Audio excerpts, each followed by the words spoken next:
Boa tarde, colegas da rede. Dia 5, quinta-feira, dia da gente trazer o fechamento de vendas e pós-venda para todos os nossos concessionários. Primeiro, uma explicação. Vocês sabem que o nosso compromisso é trazer o fechamento sempre no terceiro dia útil, mas o terceiro dia útil foi ontem, e ontem a gente teve um evento super especial aqui na casa, que é do programa dos Jovens Sucessores de 2025.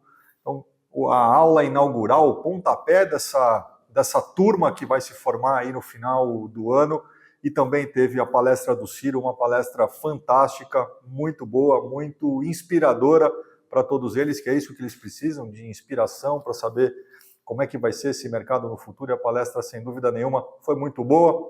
Então esse é o motivo, a gente está trazendo o vídeo aí com um dia de atraso. Mas vamos comigo na tela acompanhar primeiro os números aí de vendas. Bom, tivemos o mês de maio, a maior indústria do ano, uma indústria muito forte, 21 dias úteis no mês de maio de 2025, e a gente vai comparar com maio de 24, que tem a mesma quantidade de dias úteis, então não tem aquele quadradinho vermelho aí que vocês estão acostumados a ver. Uma indústria que bateu aí mais de 214 mil carros, a indústria total, ou seja, ela cresceu 17% versus o mesmo período do ano passado. A Volkswagen nesse cenário também foi muito bem em comparação ao ano passado, cresceu aí o dobro do que a indústria cresceu, 35%, quase 10 mil unidades a mais. Com isso, fechou em segunda posição, que está consolidada, com 17,4% de participação, mas tem aí o maior crescimento em market share, quando comparado ao mesmo período do ano passado. Das primeiras 11 montadoras que estão aí no ranking, vocês conseguem acompanhar todas elas no market share total. Mas é importante a gente saber de onde que veio esse crescimento do varejo, de vendas corporativas, e é isso que a gente vai explorar um pouquinho agora no varejo. O varejo, uma indústria que bate ali perto de 103, quase 104 mil unidades, quase 4 mil unidades melhor do que maio de 2024, como vocês conseguem acompanhar. Nesse mesmo cenário, a indústria de varejo, a Volkswagen cresceu de novo o dobro que o mercado. Cresceu ali quase 10%, quase 13 mil carros emplacados, fecha na segunda posição no ranking aí com as 11 principais marcas, crescendo 0,6%, ficando na segunda posição. Vocês conseguem acompanhar, tirando a marca chinesa ali, a BYD, que alcançou ali a quarta posição, desempenho muito bom, a gente ainda tem um bom crescimento frente às outras marcas aí, as principais marcas do mercado que tiveram uma involução. Então a gente sentiu um varejo um pouco mais difícil no começo do mês, mas ali do meio do mês em diante a gente veio tendo uma recuperação do emplacamento. Então esse foi o cenário de varejo.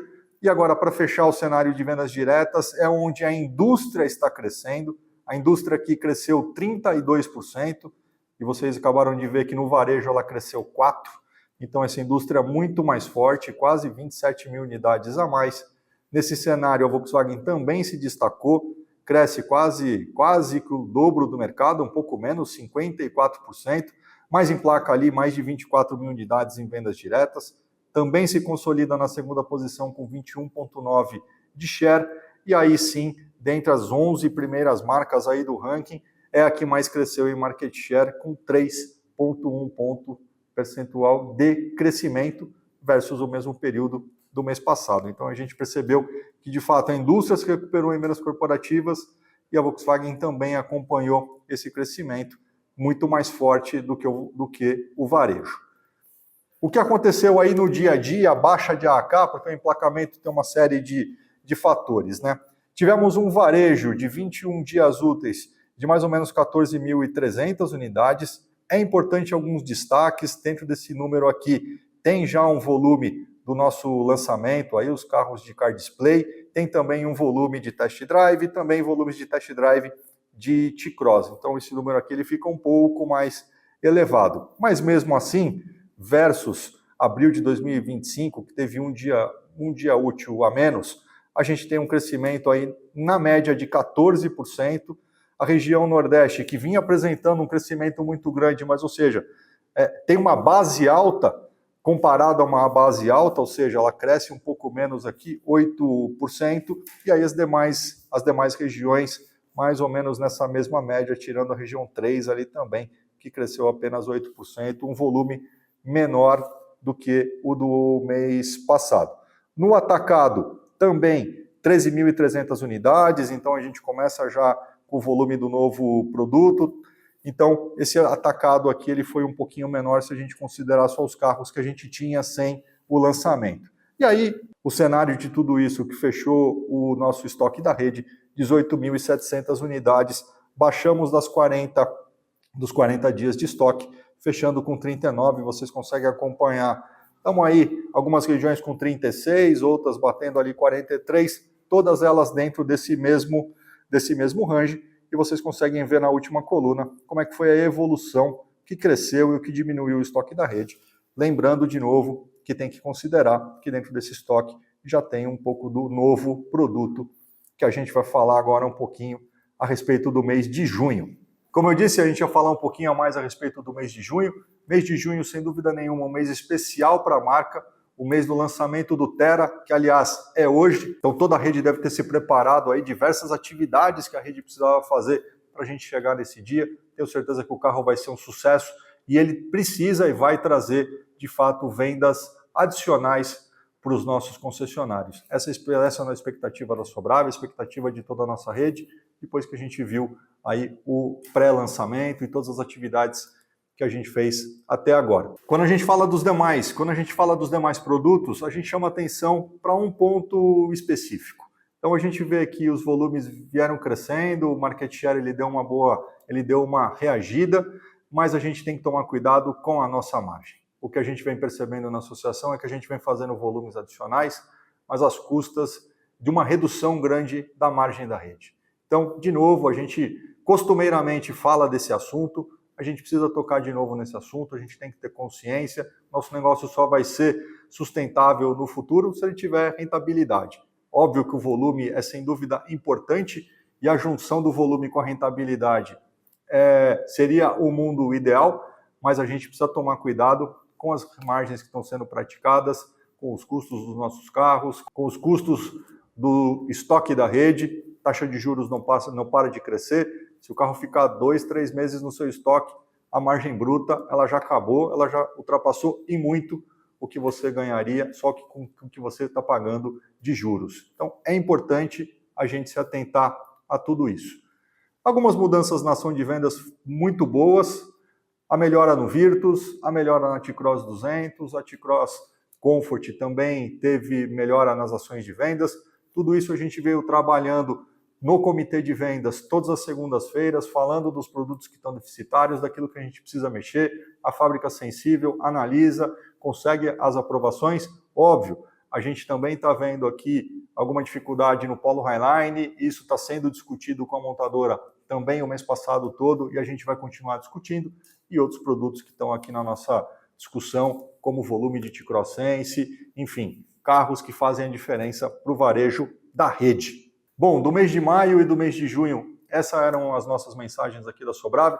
Se você tiver dúvidas, sugestões, qualquer que seja o seu pedido, por favor, nos acione. A gente está aqui para trabalhar em prol da rede. Agora vem o Merula com o fechamento de pós-venda.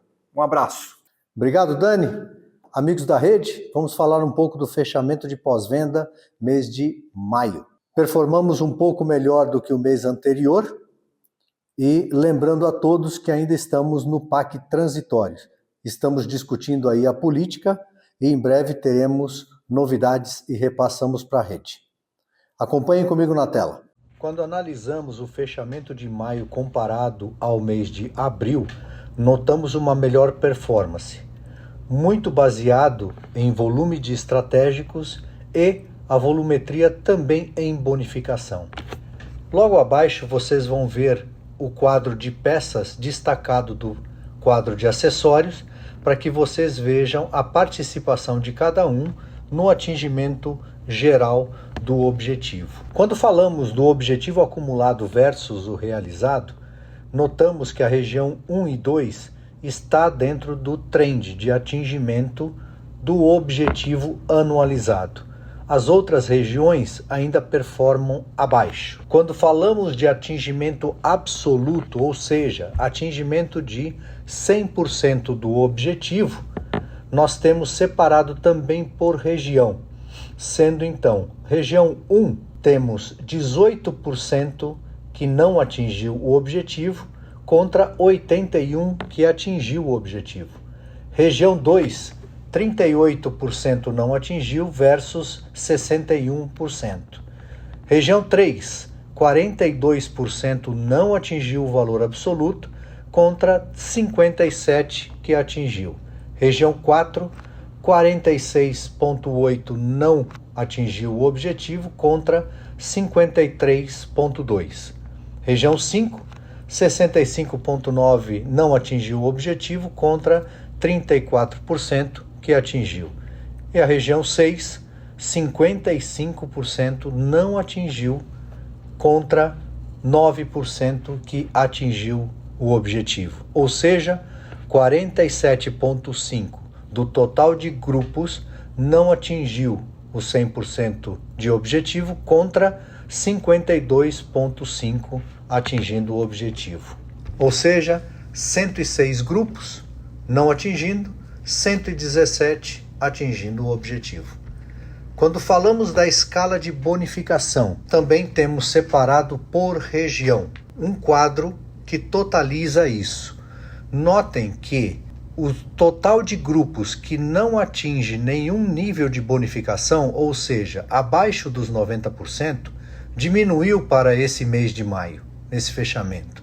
Nós só temos 71 grupos que não atingem a bonificação, contra 151 que atingem a escala de 4% a 7%. Essas são as informações, amigos. Não se esqueçam que anexo ao vídeo vai o Rede em Foco.